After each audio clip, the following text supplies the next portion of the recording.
ଭଗବାନ କୃଷ୍ଣଙ୍କର ଜନ୍ମଦିବସ ପାଇଁ ଉତ୍ସବ ପାଳନ କରାଯାଏ।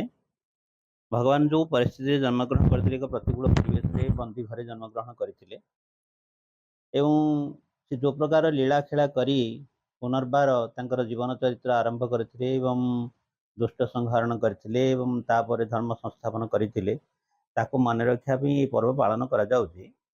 ତେବେ ଆଜି ବିଭିନ୍ନ ମନ୍ଦିରରେ ବିଷ୍ଣୁ ମନ୍ଦିର ଗୁଡ଼ିକରେ ତାଙ୍କର ଜନ୍ମଦିବସ ପାଳନ କରାଯାଉଛି।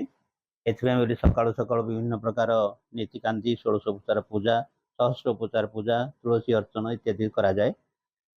କିନ୍ତୁ ଦେଖିବାକୁ ଗଲେ ଯେହେତୁ ସେ ଆଜି ଦିନର ଗୋଟେ ମଧ୍ୟରାତ୍ରିରେ ରୋହିଣୀ ନକ୍ଷତ୍ର ଯୁକ୍ତ ହୋଇ ସେ ଜନ୍ମଗ୍ରହଣ କରିଥିଲେ, ସେଇ ଅବସ୍ଥାକୁ ପାଳନ କରିବା ପାଇଁ ସେ ତାକୁ ମନେ ରଖିବା ପାଇଁ ପାଳନ କରାଯାଉଛି। କିନ୍ତୁ ଗୌଡ଼ୀୟ ପନ୍ଥୀ ଯେଉଁମାନେ ଅଛନ୍ତି, ବୈଷ୍ଣବ ପନ୍ଥୀମାନେ, ସେମାନେ ଶ୍ରୀକୃଷ୍ଣଙ୍କର ଜନ୍ମ ପରେ ନନ୍ଦ ଉତ୍ସବ ପାଳନ କରନ୍ତି, ପରବର୍ତ୍ତୀ କାଳରେ ସେମାନେ ପାଳନ କରିଥାନ୍ତି। କିନ୍ତୁ ଏଥିପାଇଁ ବୋଲି ବହୁ ଜାଗାରେ ଦଧି ଭାଣ୍ଡ ଭଞ୍ଜନ କରାଯାଏ, ବିଭିନ୍ନ ପ୍ରକାର ଉତ୍ସବ କରାଯାଏ।